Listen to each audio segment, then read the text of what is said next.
The East Bay is a diverse community. We have artists, we have green technology company, we have traditional manufacturing, we have consumer industries, and we have life science. We have an unusual cross-section of transportation, education, and workforce that is a launching pad that other regions in the country can only aspire to.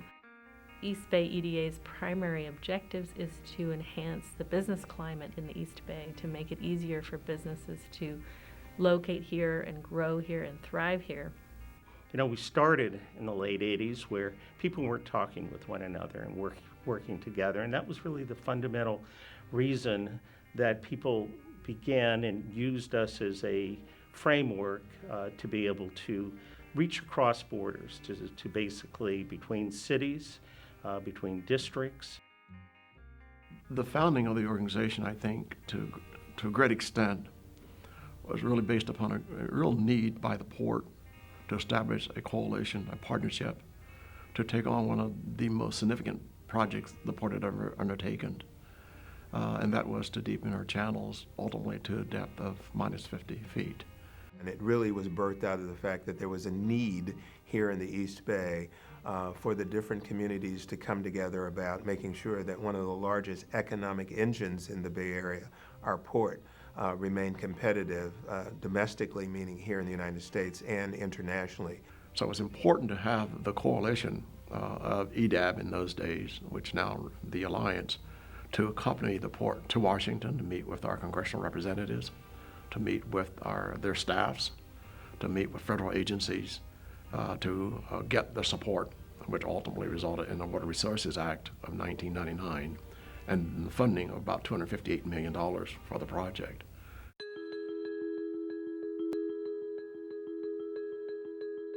Bringing organizations together is always kind of a balancing act, if you will, because kind of society is set up in silos and we all operate in our silos. Even though there's a lot of cross-utilization that needs to take place, it's not normally a natural occurrence.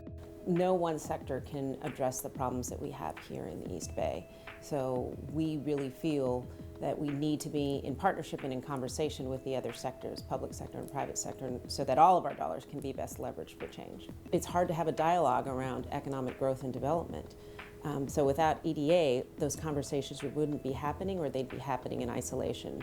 East Bay EDA is in a really unique spot to help facilitate those conversations, make sure that all stakeholders are at the table, and that those that are investing in terms of their business or their time in the East Bay have a platform. A table where all the partners sit and can spot trends, plan for trends, and address core issues around transportation, around climate change, around workforce. And East Bay EDA has been an incredibly important part of growing this region over the last 20 years. We have labor leaders. We have civic leaders, those from the academic community, those from the community-based organizations, the philanthropic community as well.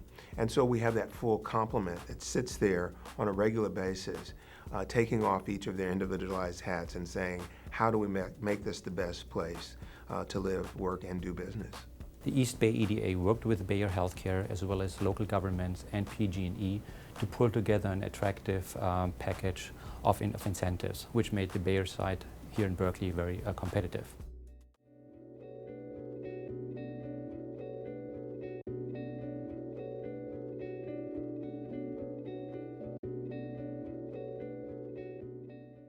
And the East Bay EDA has been our partner in advocating in strong science education in schools, but also ensuring that community colleges and university are in tune with the business needs, so that the graduates from these schools can have a career in life sciences and other technology sectors.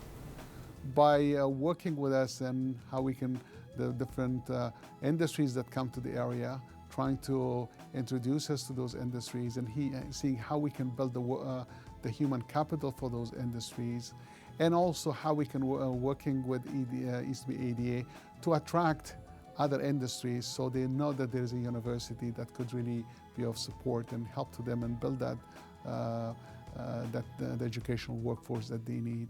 There will be hardships if there are no relationships with organizations like East Bay EDA, because we'll be working in silos and what we'll be doing will be in vacuum.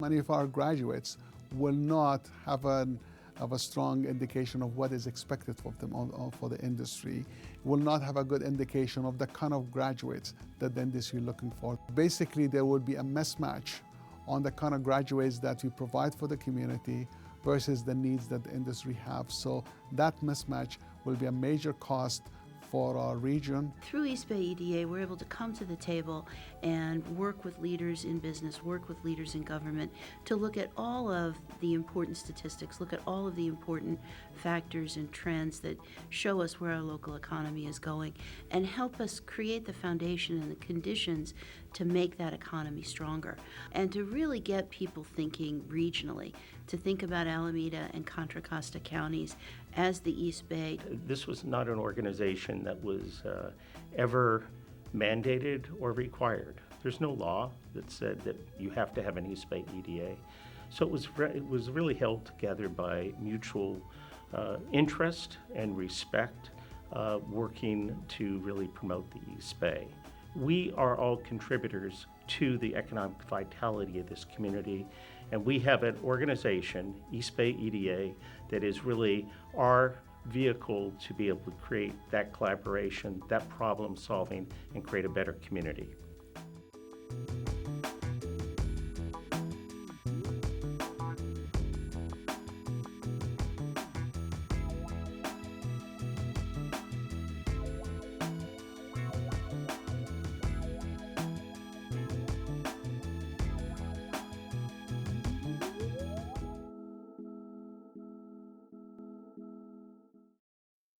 What started in Alameda County has expanded to Contra Costa County, has really been just phenomenal. It's allowed for greater participation as communities working on transportation or investment issues across borders. To think about Alameda and Contra Costa counties as the East Bay, to think about the built environment, the political environment, all of our diverse communities and how we work together. There's nobody else like it. We hear a lot of people thinking outside the box, and it's actually a safe place for those conversations to happen and for partnerships to form and people to learn, well, if the community right next to me is doing this and going through the same issues, maybe there's a way we can work together. It's kind of a one-stop shop where the resources are available in a central location, and you have access to the entire region. And it's quite flexible in that we are able to adapt to challenges as they come, but also conduct sort of long-range thinking and strategic planning that helps us shape our work. I think the East Bay EDA will play even a greater role in the future, becoming a spokesperson for policy, will be a framework for collaborative problem solving, and a launch point for many initiatives that will further jobs and investment in the East Bay.